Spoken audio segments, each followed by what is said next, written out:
Okay, welcome back, everybody, once again.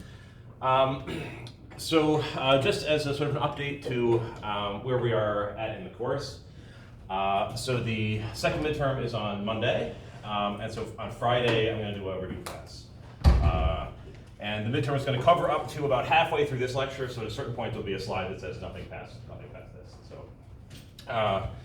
And then the third assignment, the last question, the second question on that is the first topic we're going to cover today. And it's just sort of an explanation question. So I think after seeing this content, it shouldn't be too hard to answer that second question. Okay. So we've been talking about waves, and today we're sort of going to conclude the discussion of surface waves. And we've been having this discussion about the dispersion relation, which is this equation which rigidly relates the temporal characteristics of the waves, like the period or the frequency, to the spatial characteristics like the wavelength or the wave number. And looking at that equation allowed us to separate waves into two categories. We had shallow water waves and deep water waves, and so those qualities depend on the depth of the water and also the wavelength of the wave that the waves have. And that also gave us some insight into the speed of the waves. So we said that for deep water waves, the speed of the wave depends on the wavelength, and it goes like the square root of the wavelength, g lambda over 2 pi, the square root of all that. Whereas for the shallow water waves, the speed is constant. It's just the square root of gravity times the depth of the water. And so last time we looked at whether or not we can verify some of the predictions of the dispersion relation by looking at data. And in particular, we looked at satellite data from this very, very recent SWAT satellite that was just launched a couple years ago to quite a bit of fanfare in the ocean and climate community. And the SWAT satellite is shown here on the upper right-hand side. It stands for surface water and ocean topography. And surface water refers to lakes and rivers and things like that. And then ocean topography is the ocean dynamics part. And we looked at one particular study where they were tracking as you get further and further away from a storm. So here's the x-axis. So if you're 9,000 kilometers away, 10,000, all the way up to 16,000 kilometers away, what is the dominant wavelength of surface waves that you observe that were produced by that storm? And there's a sort of a simple qualitative prediction from the dispersion relation, which is that for deep water waves, which are the kind of waves that are produced by storms, the longer wavelengths travel faster. They have a higher speed. And so, when you're far away from a storm, you expect to see the longer wavelengths first. And so, in general, as we get further away, we expect longer wavelengths to dominate. So as we move further away from the storm on the x-axis, we expect the wavelength to get longer and longer, just to do that dispersion relation prediction. And what we see from the recent study is that the prediction from the dispersion relation, which is the black line, lines right up with the data. And so we can sort of directly observe this sort of simple equation that seems to govern surface waves. We can directly observe the consequences of that from space. Then we moved on to wind driving of waves, and we talked about how when winds blow over the ocean, they can generate waves, and there's a sort of a specific pathway that happens. The first kind of waves that are generated are capillary waves, and they're called capillary waves because surface tension plays a very important role. You may have heard of the capillary effect. It's kind of how that's how paper towels work. The reason paper towels suck up liquid that you spilled is because of this capillary effect, which has to do with surface tension. And after you have capillary waves, the wind can kind of grip onto the surface a little bit more, and they get longer wavelength and larger amplitude, and that's what you get when you get your gravity waves. And when you keep funneling wind energy into these waves, the height keeps getting bigger and bigger, and so eventually the height might exceed this steepness criterion, where the wave height is divided by the wavelength is greater than 1/7, and that's when you tend to have breaking happening. Another topic was the rogue waves. So waves can interfere with one another. So this is something we're familiar with from studying light and prisms and things like that. That's another form of interference, but for light waves. In the ocean, essentially, if you have two waves that propagate in from distant sources, and they propagate into the same region and start overlapping, the wave patterns just add up linearly. So you just add the wave height from one to the wave height of the other. And so if two crests meet each other, then that amplifies the crest to twice as high. And if a crest meets a trough, they kind of cancel out and you have a flat sea. But if you imagine you have lots and lots of waves that are all interfering kind of randomly, then it could be the case that you have a whole bunch of constructive interference happening at the same time. And that's sort of shown in this schematic diagram down here on the bottom. You might have waves coming in from all different directions, and they're sort of meeting in the middle. You have some complicated wave pattern that doesn't look like a sinusoid. It looks like some erratic, fluctuating field. And then the amplitudes that come from that random interference can be very large. And I showed a simulation that shows how, without any real reason or mechanism beyond random interference, you can get these large waves, rogue waves, happening occasionally. They're rare, but they can just happen sort of for no reason. And then the last topic was waves in shoaling water. So this diagram shows a wave. So the wave is propagating in. The idea is it's propagating into the beach. So you're sitting on the beach, you're sitting here, and you're watching the waves come in. And beaches are characterized by shoaling sea floor. So the depth of the water gets less and less up to the beach, where formerly, I guess, right when you're at the beach, the water depth goes to 0, right? So there's no water depth here, and it's deep out there. So as the waves come in, they're generally deep water waves when they're caused by wind. As they propagate in, and the sea, the depth of the ocean gets smaller and smaller, they go from deep water waves to transitional waves, and eventually to shallow water waves. And we talked about the analogy of people trying to get into a concert. So there's a whole bunch of wave fronts that are represented by people. They're trying to get into a concert, but then the waves slow down because the depth of the water shallows. We're going to talk about that more today. And so the waves in the front slow down, and that causes the waves in the back to kind of bang into them, and the waves get all smashed up. And so the wavelengths decrease because the people get closer together, and then also their energy adds to one another. So the energy gets accumulated, and the wave heights can increase. So you get shorter wavelengths and you get higher wave heights, and that means the steepness criterion is going to eventually exceed 1/7, and that's why we have breaking waves on the beach. Okay, so today there's two more wave topics. One is short and one is a bit more extended. So the first one is wave refraction near the beaches. So this is one of my favorite topics in the course because it is simple to explain, and it aligns with something that we've all seen, which is that when you go to the beach, and you sit on the beach, you always see the waves coming in sort of parallel to the beach. So if you look outside, you see the waves coming in. The line of the wave runs parallel to the line of the beach, as opposed to seeing a wave where the wave crest looks like this and it's propagating sideways. You never see that. No one's ever seen that. So why would that be? You would think if there were storms out randomly, and they're sending out waves in all directions, why don't you see waves pointed in all directions? And whenever you have a question like that, like why does something always happen this way? The answer almost always is something to do with physics, and so we're going to explain why that is. And then the next topic is tsunamis, and if we get a chance, tides is the sort of the last main part of the course, but that won't be covered in the midterm. So we're just going to cover up to tsunamis. If we cover all of tsunamis, we'll cover that in the midterm, and then tides will be the next part. Okay, so here's the setup. So as I mentioned, waves basically they very rarely approach the beach at a 90-degree angle like this. As you're getting close to the beach, they flatten out and they're coming in pretty much parallel, and that's essentially universal. You always see that. So why is that? So the key formula that's going to be used to explain that is that for shallow water waves, the wave speed, c, is equal to the square root of gravity times d. So gravity is just a constant, 9.8 meters per second squared, and then d is the water depth. But the key thing is that the water depth in this case is changing, because as the beach is shoaling, the water out here is deeper, and then the water up there is shallower and going to 0. And so what that means is that the speed is higher when you're further from the beach, and it's slower when you're near the beach. And so that's the same phenomenon we talked about with people getting into the concert. And so not only does that cause the wavelengths to change and the energy to pile up, it also causes the wave to bend. And so this is a phenomenon called refraction. It's the sort of general term for this. This also happens in other waves like light waves, but we're going to talk about it in the context of ocean waves. And so I have the diagram just up on the slides, but I'm going to just redraw it so you can sort of see it constructed one step at a time. But I just have it there for your notes. But so let's consider a case where we have sort of the beach is up here. And so we have shallow water, or essentially 0 depth, d equals 0 here. And then far away from the beach, we have deeper water, and we have d is whatever, large, relatively speaking. And so our speed is the square root of g times d. So if your depth is larger, your d factor is larger, so your c is larger. So we have fast waves, relatively fast.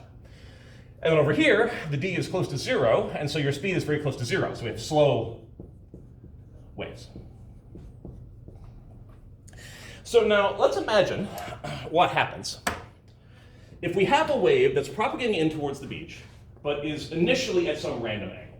So it's produced by a storm somewhere, and it's propagating in, and it's not parallel to the beach, it's at some other angle. So just as a random example, let's say these are the wave crests. So this is a crest, and then in between you could draw a dashed line, which would be the trough, and then another dashed line. So here's our wave crests. And let's say the storm was out here. We had a low pressure storm, like something like we just had that bomb. Did people pay attention to the bomb cyclone we had the other day? Pretty fantastic stuff. That's the technical term, by the way. A bomb cyclone, that's in meteorology, that's the actual term. And a cyclone is said to bomb out, or you have bombogenesis happening. And what that refers to is that the low pressure gets extremely low. So something is categorized as a bomb when the low pressure gets below a certain threshold. I can't remember what the number is, but the lower that pressure, it's kind of like the steeper the sides of the hill of water or whatever. So you're spinning around faster and faster. You need a stronger and stronger Coriolis force to balance that pressure force, so you get faster velocities.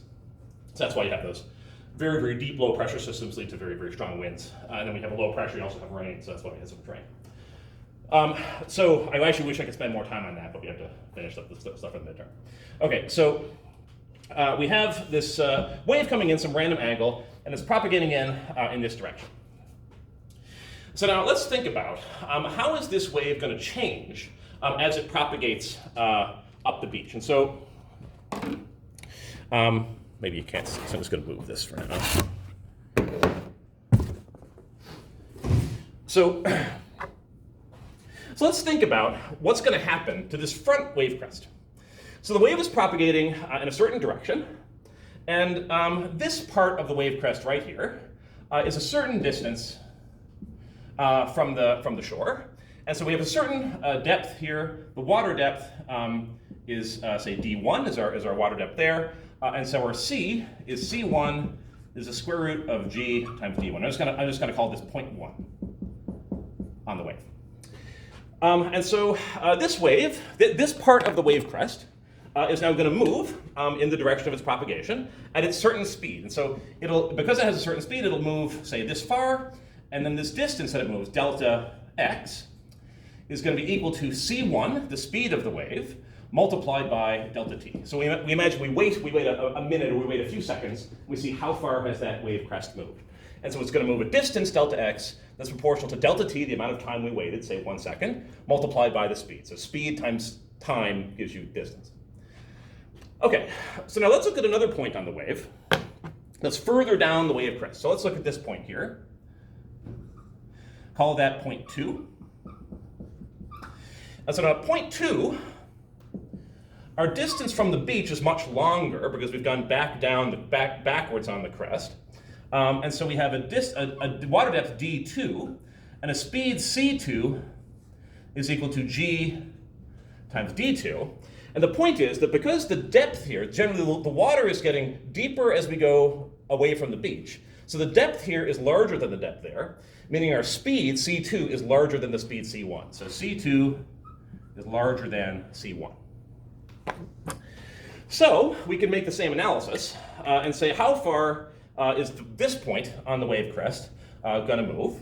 And I'm going to argue that it's going to move in the same direction because the wave crest is sort of a parallel line for the wave front.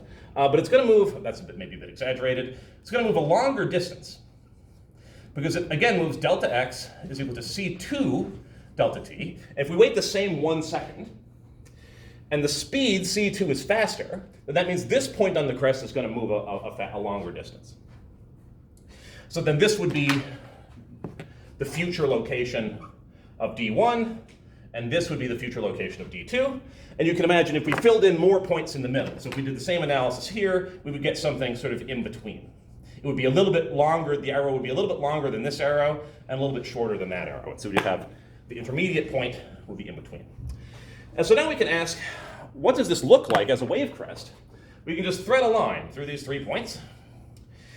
And I haven't drawn it in a very exaggerated way, but you can tell that there's an angle here that's forming. If we extrapolate these back, they would sort of intersect and cause an angle here, an angle theta. And so because the points further back on the wave are moving faster and they cover a greater distance in the same amount of time, that causes the wave crest to rotate. So initially we were at this angle, and now we're at that angle, which is a shallower angle. And that happens within a certain amount of time. So within say 1 second or whatever, it rotates a little bit. And if we keep applying that process, this one would move this distance, this one would move that distance, and this one would move this distance. And again, we have a new line and a new angle, and the wave crest has rotated even more, until the point where actually the wave crest is now parallel to the beach. When it's parallel to the beach, we have point 1, and over here point 2. And once the wave is parallel to the beach, this process stops happening. Because now, all of the points, if we assume that the depth of the water only depends on distance from the beach, so there's not random sideways slopes and stuff. If we just assume the simple idea that if there's our beach, the water just looks like a triangle of linear slope, reasonable approximation. Then once the wave crest is lined up with the beach, now the water depth is equal at these 2 points because they're the same distance from the beach. This distance and this distance are the same. So here now C1 and C2 are equal. And so now the wave just propagates in, and it no longer changes its shape. And so it propagates in parallel to the beach. And so this phenomenon that we always see waves on the beach propagating in so that the wave front is parallel to the line of the beach, it's actually a dynamical effect. So initially, the reason they're always like that is because they didn't start that way. They actually started out with random orientations, as you would imagine, based on storms being in random locations. But the physics of the wave speed depending on the depth causes the wave to refract, or for the wavelengths, the wave fronts to bend, until such a point that they're parallel, at which point now refraction no longer happens, because the whole wave front is traveling at the same speed. Okay. So so understanding that discussion and just, I think, reproducing it in words is basically question 2 on the assignment. So if you just follow through this, then that's kind of what you're asked.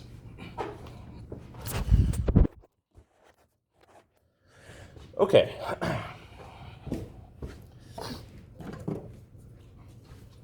All right, so I find that very satisfying and interesting because it explains an everyday thing and very, very simple physics. You only need to know one formula, which is that the speed is the square root of the depth times the gravity. Okay, so this refraction, it means that the wave crests are always bending and they're always coming in parallel. And that can cause some interesting geological effects. So for people that are interested in sedimentology and erosion and geology, things like that, it actually has impacts for that sort of thing. So if you imagine you have a beach that's no longer straight. So in that case, we picture a straight beach. But you can also have these things called headlands, where there's a beach, and then there's some sort of rocky formation. Often you might put a lighthouse there that sticks out into the ocean.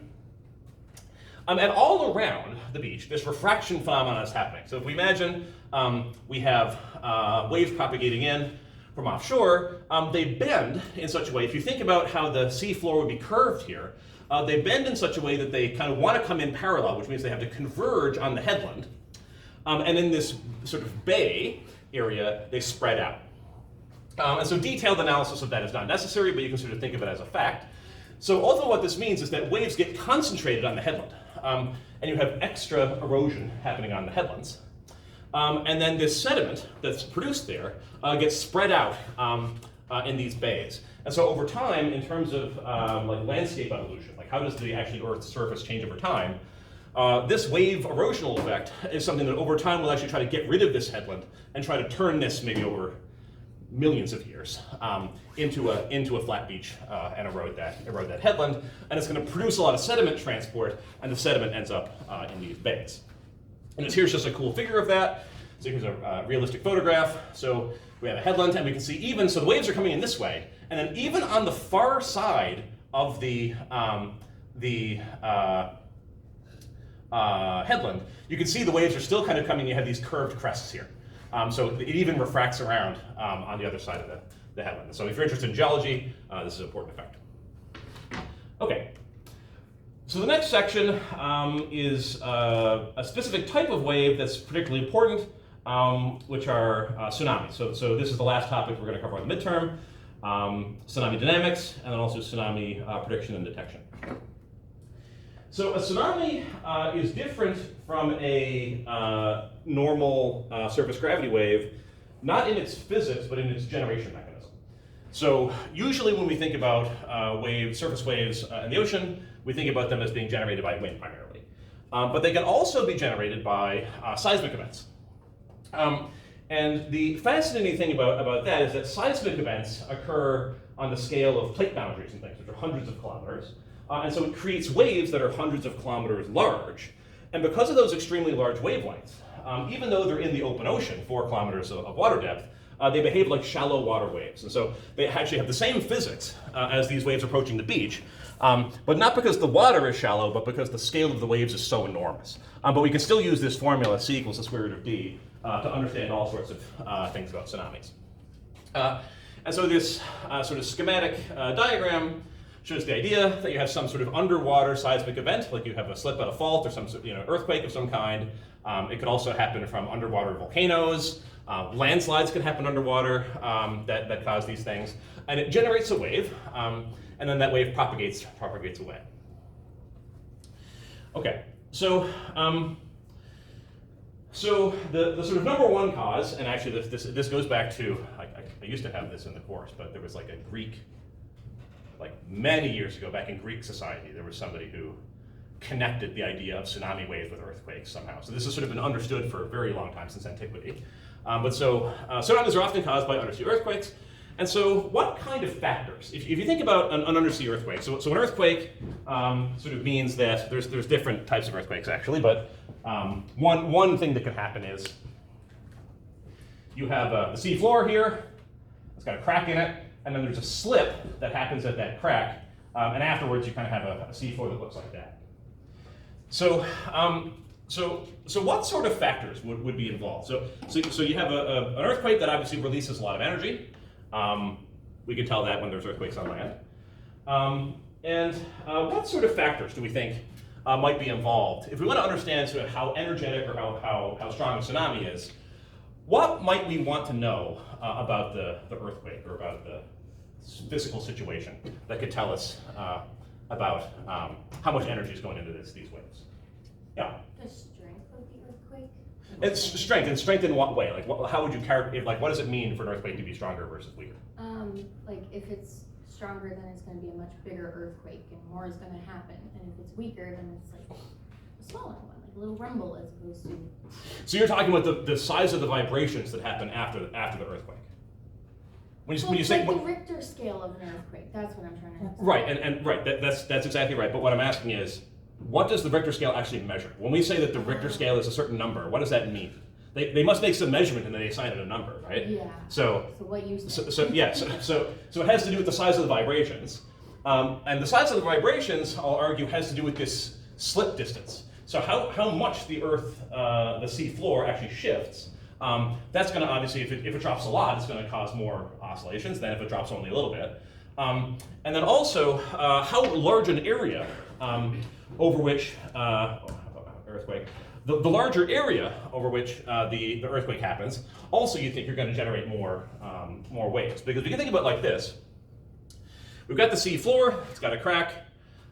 We have vertical slip. There's all kinds of different earthquakes. So if someone's an expert in geology, forgive my extremely basic explanation of this. We have a vertical slip. So the seafloor just literally drops. And what that means is that all this water drops with it. And so there's two factors. There's how much the seafloor dropped, and then there's also the area over which the earthquake occurred. That tells you how much water actually underwent that movement. And the more water you move, the more energy is going to get released. And spectacular underwater earthquakes can actually have slips as large as 50 meters, which is incredible to think about that the seafloor all of a sudden just changes by 50 meters high. I mean, if you were diving or something, it'd be so scary.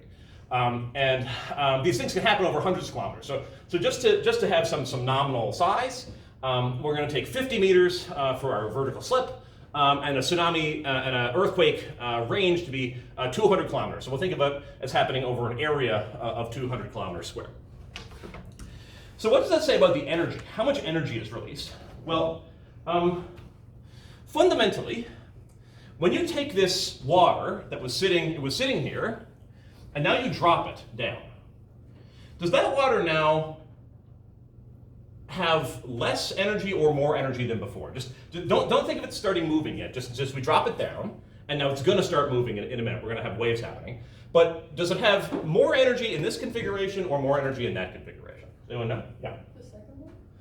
And why do you say that? I guess because it's like there's a force acting on it, it's moving it downwards. I don't know. So in terms of the velocity, so when you drop the water down and it has velocity, it turns out it's going to end up with the same amount of energy it had before because the energy has to go somewhere. But the sort of naive physics answer that I was thinking when I analyzed this problem, there's different ways to do it actually, is that I was thinking in terms of potential energy. So when we have an object, if I raise this object up, this ruler, I had to put sort of force on it and put energy into it to raise it up, right? And if I stop acting on it, it just falls down automatically. And so when you raise something up, it's said to have gravitational potential energy. And you might remember the formula from first year physics, that the gravitational potential energy, often called that V, is equal to mass times gravity times height. Does that formula look familiar? Yeah. So what happens is, when you have this slip, this water, which was previously at 50 meters higher, and then it drops to 50 meters lower, the H has decreased by 50 meters, meaning the potential energy of that water has dropped down significantly. And so that means, but that energy has to go somewhere. It doesn't just disappear from the system. That energy is released. So we've lowered the center of mass of the ocean, kind of. We've dropped some of the water. That frees up a bunch of energy that was previously trapped in potential energy, and now that energy has to go somewhere. And where it goes is into the tsunami waves, and also other factors, dissipation and turbulence and all that stuff. But so roughly speaking, we can say how much energy is released. Well, the change in energy, which I'm writing, you can think of D as delta. So the change in energy, dE, is equal to the mass times gravity times the change in height. And if you just work out for a 200 kilometer square patch with 4,000 meters deep, then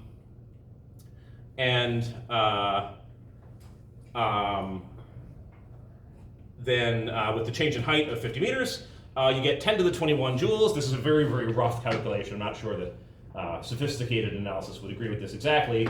But you get 10 to the 21 joules, and so a hydrogen bomb is 10 to the 16 joules. So the amount of energy that's released, basically by getting rid of this potential energy, is about 100,000 hydrogen bomb explosions. So there's an enormous amount of energy that goes into these waves, and it goes into other things also.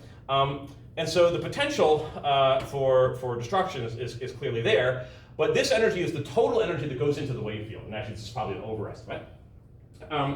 But then the energy is now going to spread out radially. So like any kind of wave, if you throw a stone into a pond, the energy radiates out in sort of circular patterns. And so all this energy is not going to get concentrated at a point, it's going to get spread out sort of amongst the whole ocean as the wave propagates. And so here's a sort of a schematic of that. So we have this undersea displacement, we have a slip. It sends out, it moves this water, that creates a disturbance of the sea surface that then starts to propagate out as a wave. And then in the upper left corner, you see that this wave is going to propagate out in circular wave fronts, and the energy, all those hydrogen bombs worth of energy, is going to get spread out across the whole ocean basin. So the energy gets diluted along this whole arc as we propagate further and further away from the source. But we had so much energy to begin with that they can still be extremely, extremely destructive. And so just some examples. So the main thing that happens with tsunamis that's dangerous is when they come up on the shore, they can bring extreme amounts of flooding and water with them. And so the sea level can rise many tens of meters, 40 meters in this case. And so this is an example from the Indian Ocean tsunamis. We're going to talk about this one in particular.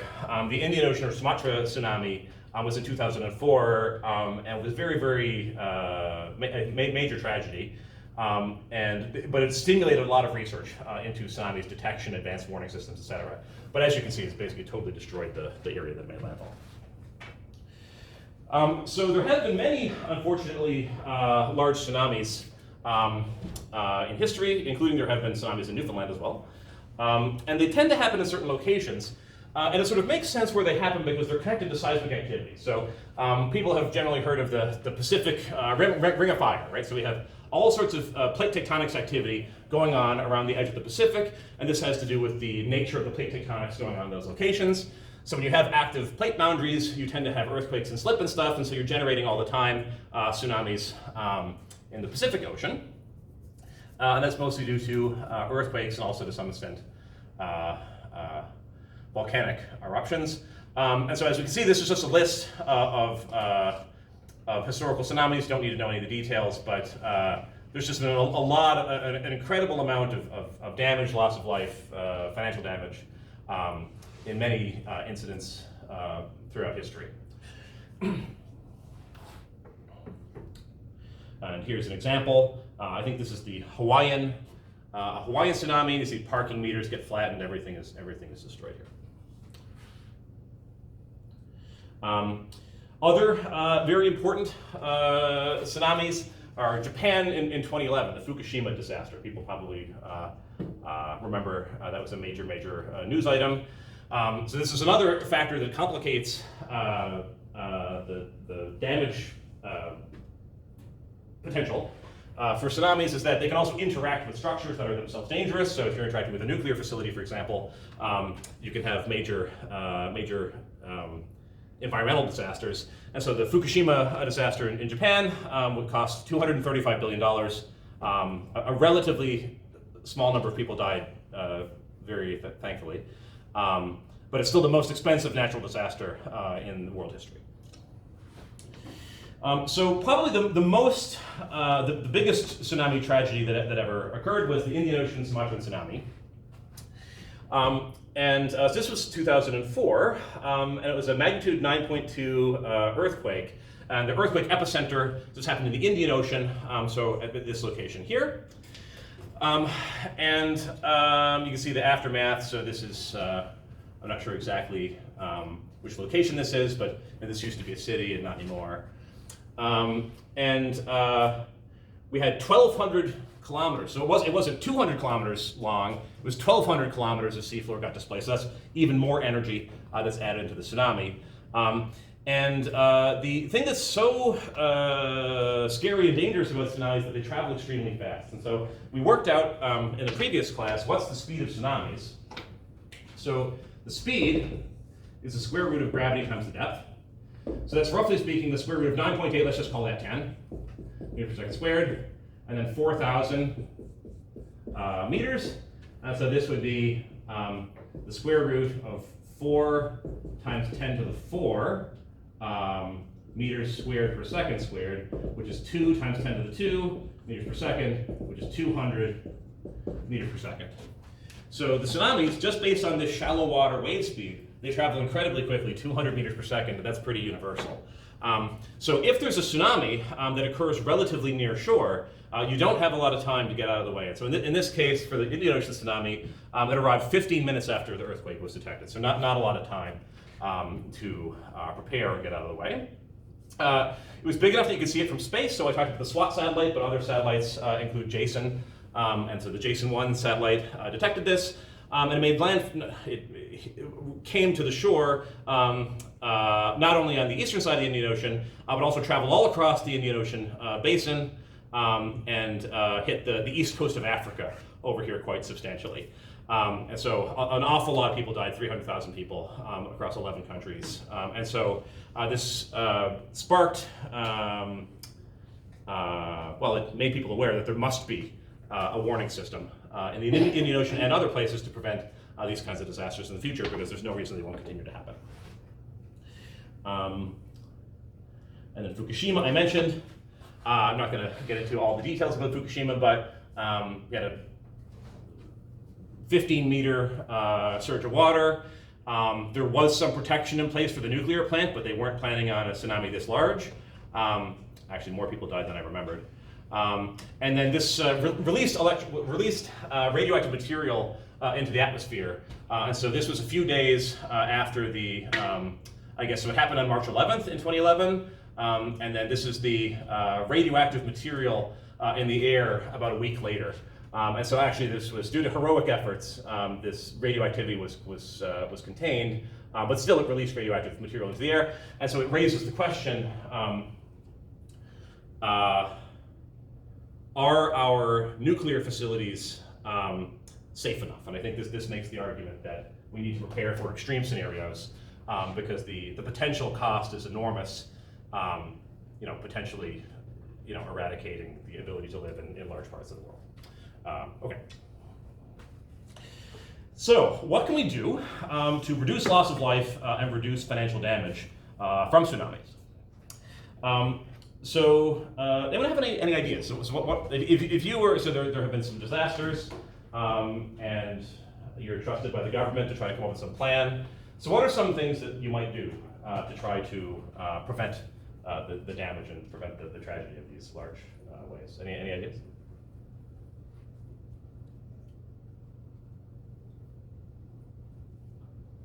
Yeah. This might be a stupid one, but I guess moving further inland if possible in high-risk areas, or. So that's a good idea, but that's extremely expensive. So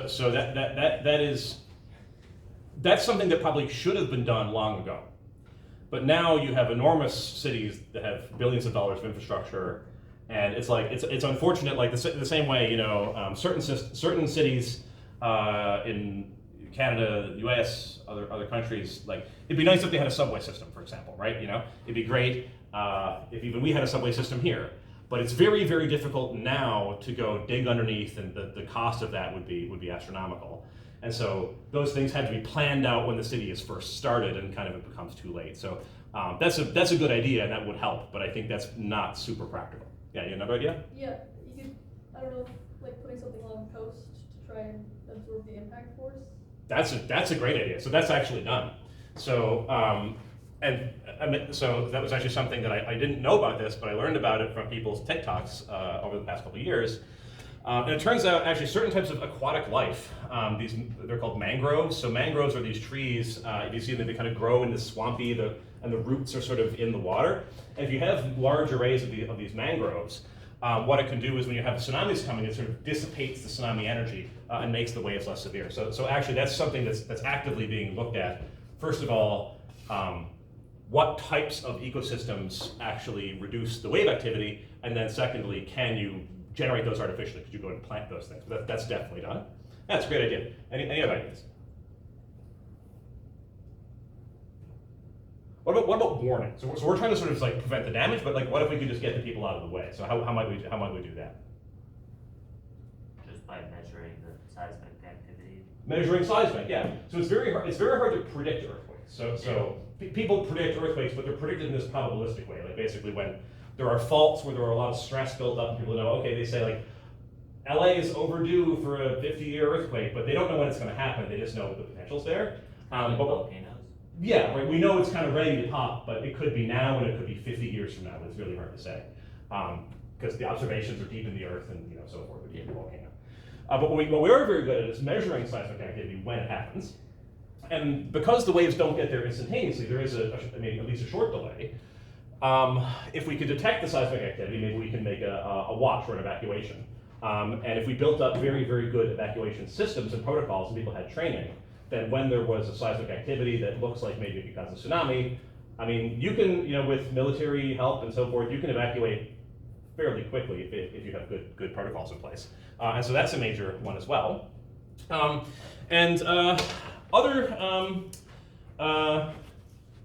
So someone said move inland. So actually, it's not done with buildings, but it is done with ships. So if you have a tsunami coming, you can move anything in harbors. You can move them into deeper water. So that I forgot about that, but that's actually done also. Evacuating people based on seismic activity. Another thing we could do is measure the ocean directly. So we can measure the seismic activity, or we can try to measure how the ocean responds to that seismic activity. And so this is done with what are called warning and monitoring systems. And so there were a couple of centers that essentially were started after some of the most severe disasters.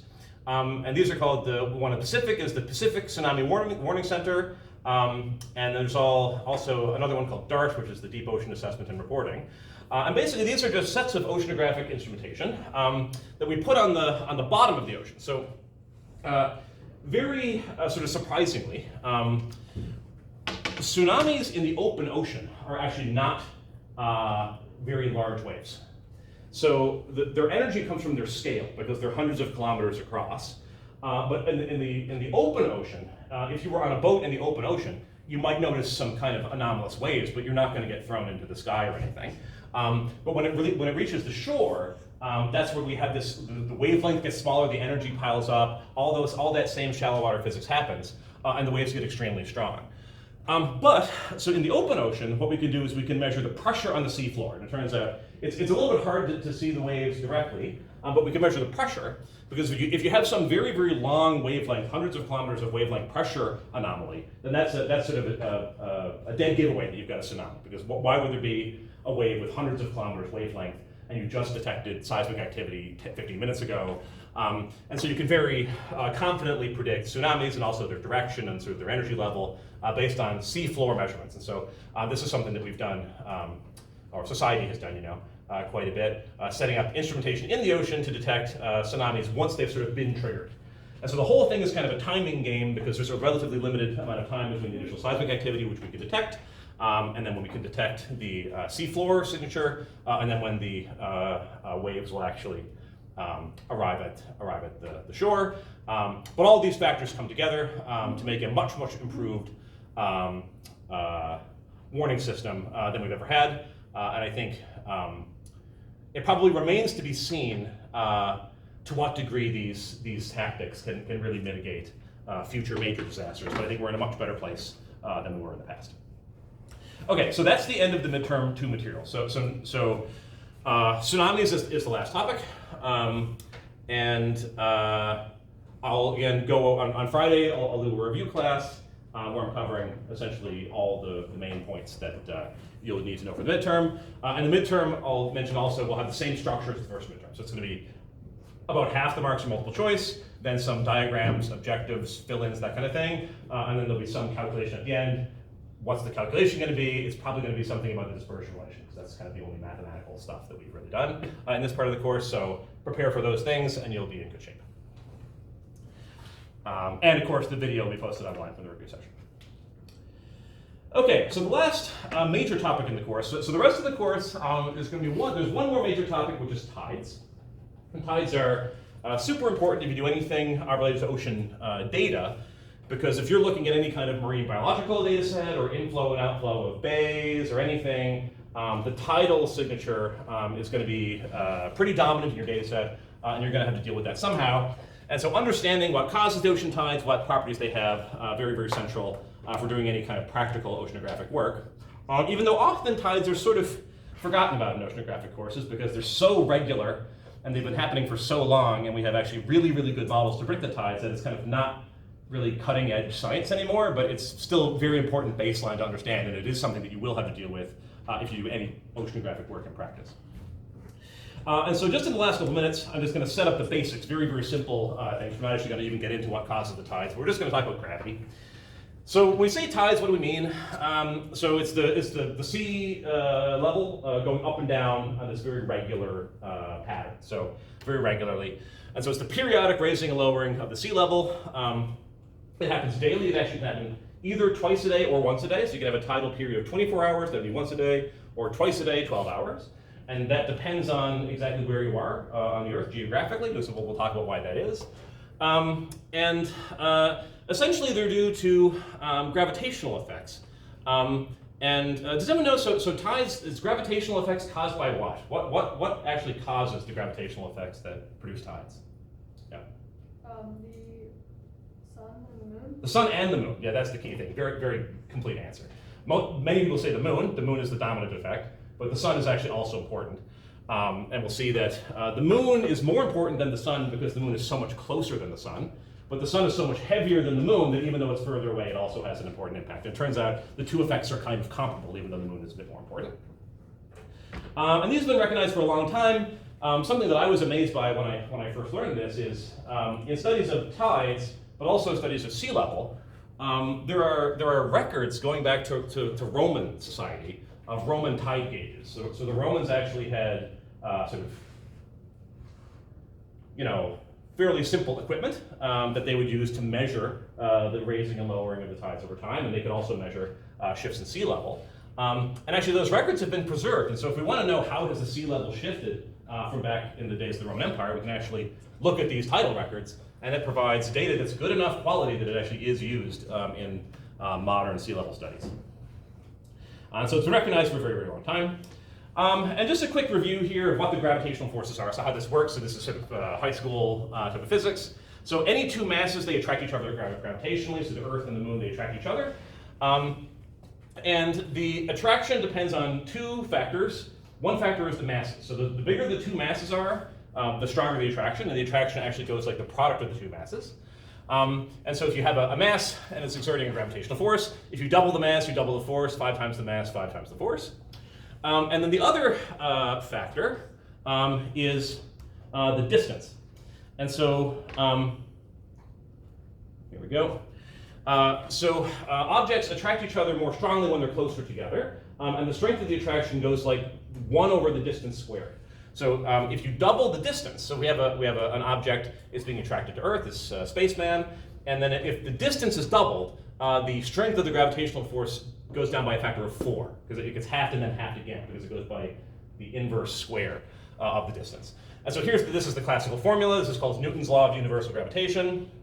It says that the gravitational force between two objects, and again, this is it goes back to Newton's first law. So Newton's first law says that every action has an equal and opposite reaction, right? So if the Earth pulls on if the Moon pulls on the Earth, then the Earth pulls on the Moon with the exact equal and opposite strength. That's a fundamental thing about physics that always happens, and that's contained in this formula. So the Earth-Moon gravitational pull and the Moon-Earth gravitational pull are equal and opposite, and they have the same strength, and the strength goes by this formula, which is, as I said, the product of the two masses.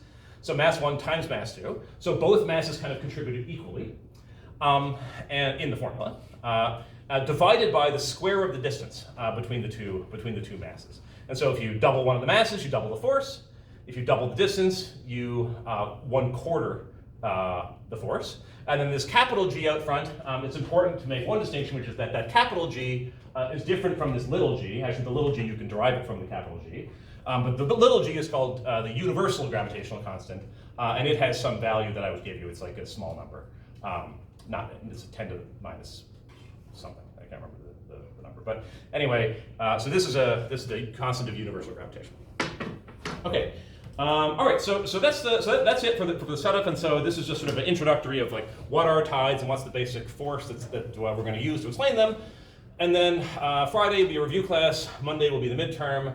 And then on Wednesday, we'll come back to this and we'll start applying Newton's law of gravitation to understand why are there tides at all, and in particular, the sort of fascinating question that confuses many people, why are there 2 tides per day instead of 1? I think most people think, or many people think that there should be 1 tide, but we can understand why there are 2 tides by using this formula.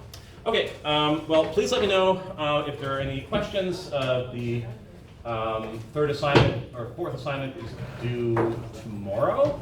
And then I'll post the solutions so that you can have it for your study.